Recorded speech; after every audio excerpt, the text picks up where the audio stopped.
How big of a game do you think it is for, I'm going to say for Tipperary, because obviously Limerick are the team that everyone's chasing. When it comes to summer, everyone expects that everything will come right for you. But maybe for confidence, is this a bigger game for Tipperary?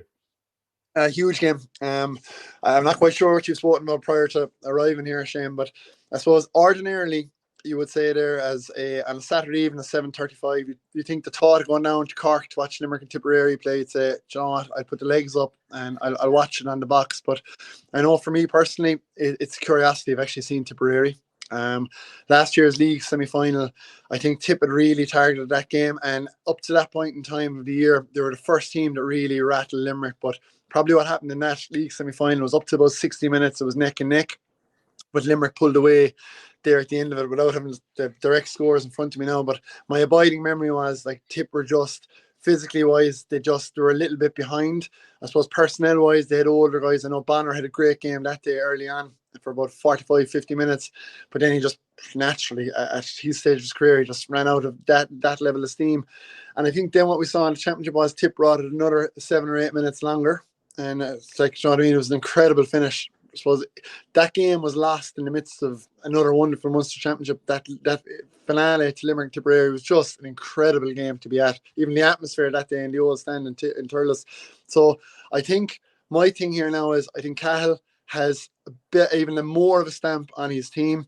I think he has guys who are physically capable of going a bit longer. And again, I know the word out of Tipperary is that they haven't been as fit as this and strong as this in a long, long time. And I do think that similar to what Liam Sheely did going up to Nolan Park in the late noughties, I think that Tipperary are really going to target this game. They're going to put down a marker because, you know, it's not good enough for them to come away and say we're on the way to getting something. I think they actually need a firm barometer of their form, and that can only come with a win.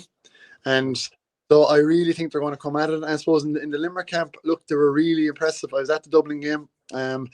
Look, they looked really impressive, but speed, like Dublin really offered up a very poor challenge that evening. Like it was a challenge game. Like they weren't laying tackles on. Limerick had the run of the park, and I think we're probably going to find now for this weekend with Limerick is more guys probably going to be reintegrated into it. I don't know where Declan Hannon is at, but it'd be interesting to see, does he make his seasonal debut at 6, because you know what I mean, at the end of the day, okay, Limerick will probably be in the knockout stages of the league. They've guaranteed just this is the second last game of the league stage, and obviously another semi-final to come. So I think it's going to be a cracking game, but I really think Tipp are going to come with what we saw in Nolan Park in the late noughties. I do think they're going to come, because I think he needs to road test them again, and there's no better road test. And given the way you look at the game and study the game, do you think Tipperary are trying to play a Limerick-esque type of game, or do you find these teams to be quite different?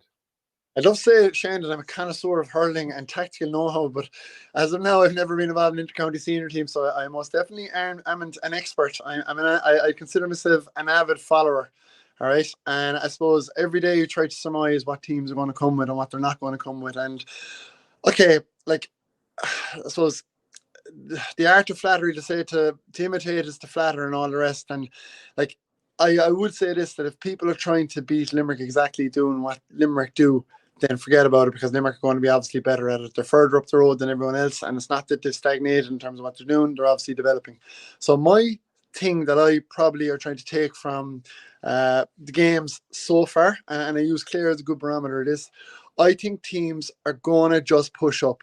I actually think in an era where we're so tactically nuanced and obsessed with tactical setups, I actually think that this thing is going to be a case of we're actually going to go really man on man.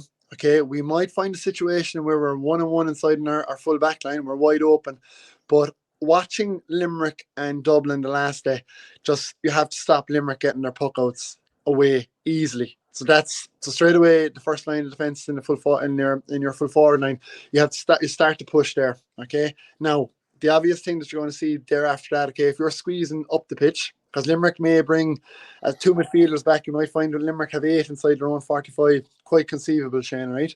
So what you then have a situation is, well, there's 6-on-6 with maybe 90 yards of space, so it becomes a back's nightmare.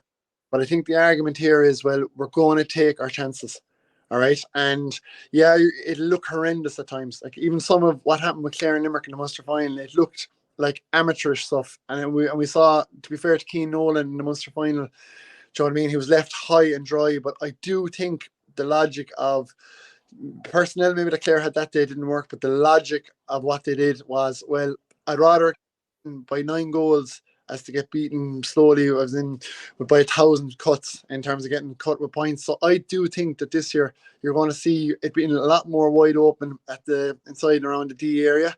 I do think teams might take the chance to, if we cough up a couple of goals, I'd sooner cough 2 goals than 8 points from distance. And that raises, I think, the Limerick scoring rate. I think you see him scoring more goals, even in the Dublin game, created a lot more goal scoring chances. But coming back to your initial question, I know I've gone a roundabout way of answering it. Tipperary, Liam Cahill's mantra with all his underage teams has been goal hungry. That is the natural Tip game of turn, take your man on. And I do think with the personnel that he has, even the fresher personnel up front, I do think that they're far more, they have that potency within them. Now, the only problem is when you play that game against Limerick, Limerick covered that D so well. And that's probably where Tip had been shut down in previous games. But I think teams might take a different approach. I think like we're now into the, what you'd argue, the 7th year of this Limerick cycle. And I know obviously they're going for 5 in a row, but you know what I mean? With the exception of Kilkenny beating him, it could be a little bit more. I do think teams need to be a little bit more braver and say, look, let us go out and get hammered by goals, but not get beaten the same way that we've been getting beaten. I do think that's what you might see. It'd be interesting to see that on Saturday. And I suppose that's maybe why Michael Breen is back there full back. We saw him up against Conor Whelan, and insofar as anyone can do well against Conor Whelan, he did pretty well against him the last day. Didn't totally snuff him out, of course. But that's probably with a view to Aaron Gillan. So Gillan versus Breen this summer is something I'd be surprised if we didn't see. Yeah, I don't know, can anyone do well with Conor Whelan now? If we look back at the game to get grounds last year, I don't think that would have been the synopsis. But no, I do get what you're saying. Like, look, they're looking for potential matchups as they go along. And again, look, if you're trying to see it, like Clare probably came close to beating Limerick last year. They pushed up, and even despite, you know what I mean, I suppose the goals that conceded in the Munster final, they were within a whisker of winning it.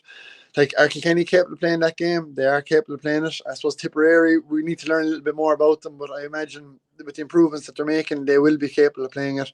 So I suppose, look, you have to look. Tipperary, they're all chasing Limerick, but remember at the moment, but there's enough teams on their own level that will chase them as well. Like, you know, and again, you come back to it. Just 1 second. Okay, just come back to Munster. Munster is a bear pit.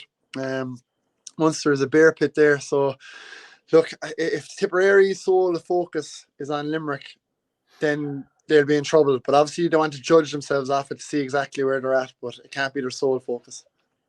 Would you see, I've made this point before, and I know not everyone would agree, but I think Tipperary, not saying pick your best 15, but go out totally to try and win this game. Go as hard as you can, because more will be learned in defeat than in, let's say you had a victory and you'd put out your full team. And look, I'm just saying that sometimes it can totally point out exactly where you're going wrong, and then you could maybe do better the next day. So I don't know, are you more thinking shadow boxing is the way to go?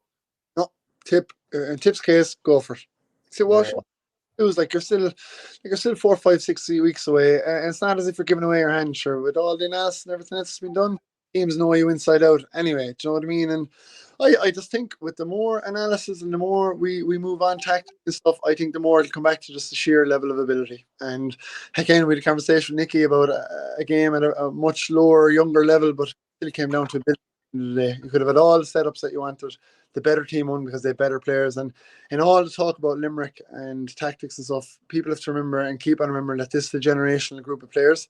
And whilst Paul Kinnerk is rightly lavished with praise for everything that he's done, okay, and he's an incredible coach, generational coach, there is also the feeling that, you know what I mean, with the right management and stuff, that this group would have had ability to win an All-Ireland and All-Ireland. I'm not saying win 5 of them, but an All-Ireland based on their own ability. Do you know what I mean? With a little bit of, because they are naturally very, very talented players. Like, and the likes of Donncha Dálaigh now has come in. He's made, he made a very good impression against Dublin. Again, you talked about the Tip players taking their man on. This guy seems to have only one thing in mind when the ball comes in towards him.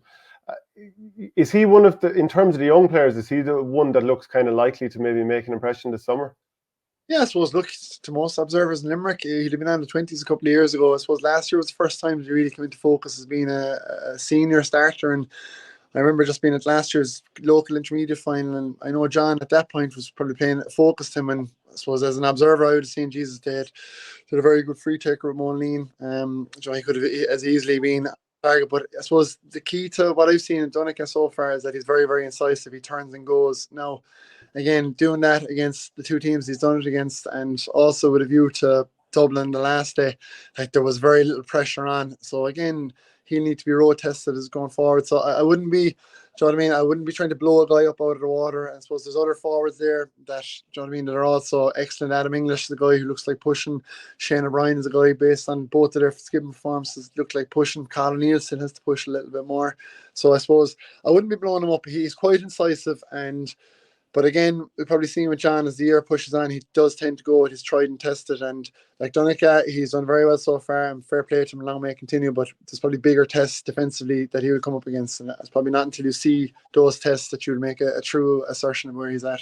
Yeah. Do you see any tweaks in terms of like positions this year? Cathal O'Neill being tried out at number 6 the last day, while John Kiley kind of mentioned a few times Dublin able to run up the centre because they had those 3 goal chances in the first half. It was very, very impressive going the other way.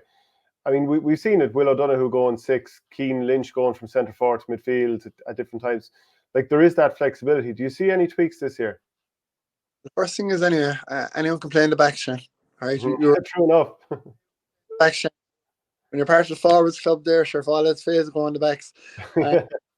Is there tweaks? Look, again, I suppose teams have to, they have to transition. Even successful teams have to find a little bit more as it goes. And obviously the age profile for a team that's 7 years on the road, the age profile is obviously going to push on with that. So I know that John is looking for things. David Reedy was also very, very good, and he was due to start that game against Dublin. He picked up an injury earlier on that week. So look, again, these are all tweaks, and maybe what you're asking is, could we see a transformation like we saw with Barry Nash or Kyle Hayes or whatever else? But look, he'll have to find changes because the nature of it is injuries have come against Limerick already, and as I said, they haven't stood still when they had injuries, so you have to keep on finding replacements for when it does come so that you're not stagnating. But again, it probably comes back to the ability of the hurler, Shane, and Carl is an exceptional hurler. In old money, he would have been catapulted straight into an inter-county team in Limerick with the weight of the world on top of him. And with this particular team, he's serving a long apprenticeship, but I suppose, look, he's one of many who's movable, but sometimes I wouldn't get carried away with a lot of this talk as well, though, Shane. Like, at the end of the day, you've only 15 guys who are playing. Do you know what I mean? And like, you can have the biggest panel in the world, but it still comes back to the guys around the pitch at any one given time. So I think I wouldn't be trying to feed this frenzy that Limerick can play it anyway or do it anyway. Like, there's Clare have found an awful lot of players in this National League. Tipperary found an awful lot of players in this National League. I see Galway, the rumour mill has that Johnny Glynn is back training. He would be a huge addition to them at this stage. So I mean, Cork are finding a couple of guys. They still probably have to find their true identity, but they have a lot of very good players coming into it. So look, I'm very wary of this crack. Like, Munster is such a bear pit here as it goes. When that comes around, it's going to be a bear pit. But for now, the National League, I think for Limerick, they'll hope that they'll probably go with some of these younger guys for the next couple of weekends and can they put their own stamp on the team. And so maybe last year, I suppose the danger was, as they reflect, could the league potentially have cost them their Munster championship? It could potentially have hindered them maybe in terms of going out a little bit harder. So I suppose they will have, even though they won last year, they'll obviously bear those lessons in mind, not to play with fire. And who do you think is actually closest to Limerick? Who in a one-off knockout game? Let's say it gets an All-Ireland semi-final, final. We'll assume they get that far. Who do you think has the best chance of knocking Limerick off their perch? I'm not trying to give it a political answer, but they all look at last year's Munster Championship, Shane, as in, like, I suppose for a lot of your listeners and a lot of people who view television, I'd say they're sick of their heads of listening to about Limerick, like, and so I mean, you see it there over the last 4 or 5 years. Like, there's been nothing between any of the team. Like, it's just consistently, Clare have come consistently at them. All right, and obviously last year they beat them. So you have to argue that Clare are consistently there, and they've added to their panel, and they've, like, Shane O'Donnell and Tony Kelly, all these boys to come back in the National League. You would argue them. You still have to argue Kilkenny. Excuse me there for a second. Sorry for 1 second. You'd still have to argue. I'm on the shop floor here. I'm on the shop floor. Young lads coming. Risky. Not down to teach. So I'll, for any of your viewers who want to give out about teachers in the department of education, you hold on your letters to North Foley there. Another one. All right. But what was I going to say? Look, it's like, I still can go back to Nicky's conversation. Like Kilkenny, like it was very un-Kilkenny, like what happened last year's All Ireland final, and I wouldn't put that down as a norm exactly of where they're at. I put that down. That was kind of freakish. So like you still say Kilkenny, if you come out of Munster, they look like the biggest rivals, and obviously within Munster you'd say Clare, but like again, Ryan, I have to argue with that. Kilkenny have been hammered in 3 of their last 4 All Irelands. So yeah, but again, like you look at last year's, I'd still be up to 45, 50 minutes in last year's final. Like they had chances. Like, do you know what I mean? Like, John, what was the big wing forward? His name won't come to me there. He made his breakthrough season last year. Name just won't come to me. Tom Phelan could have had a man of the match to rival Walter Walsh in last year's All Ireland, and it didn't break that way. Maybe a little bit of inexperience, a little bit of, do you know what I mean? It could have possibly been a little more shrewd. So it's just the margins are smaller than that. Like, do you know what I mean?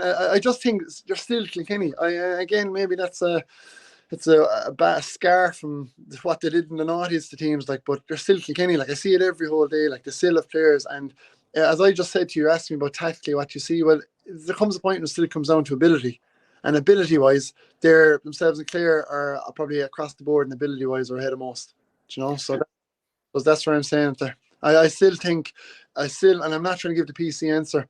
It's an enormous task for Limerick to get out of Munster, let alone be talking about All Ireland's in the year ahead. Yeah, the 1 year, or obviously I'd like to see, Limerick dethroned by Tipperary or whatever. That may not happen, but I don't really begrudge Limerick at all, because they've always had to do it the hard way coming through Munster, and their games are generally the most brilliant games to watch, because teams have to go completely ball-headed to beat them. So it's just real mano-a-mano, high-intensity stuff. Like, is it as easy to watch as being someone from that county, and you're like, are you going through the emotional mill every time you watch them? I suppose, initially, again, like, so you're so starved of success, and going back to when we'd have played, like, do you know what I mean, to win a Munster Championship game was a huge ordeal at that point in time. Again, different times. I suppose, again, it's everyone's attitude. Like, I don't go to the match roaring for Limerick. I love what they're doing. I'm obviously a Limerick person. You want them to win at all stages, but I suppose you appreciate the brilliance of what they're doing. But I also, a part of me, Shane, and again, this is individual, like I am in awe of how they do it tactically. I am in awe of their execution skills under pressure, as I am of Clare, as I am of Tipperary. I can't. But again, like, it's like you even look back at some of those old Laker Gales, like a part of me just I love seeing Kilkenny. All right. And again, it's why, because it's traditional hurling. There's a sense of, I suppose, the rawness of the battle between two players. Like somebody goes out and wins their corner, whereas now, like, do you know what I mean, the centre forward scores 6 points, but the centre back had a great game. Well, sure, how can you have a great game for a man scores 6 points? But that's the nature of where the game has gone. So if I had anything on my wish list for the year, it's that teams would do, as I said there, that everyone would push up and just go for it.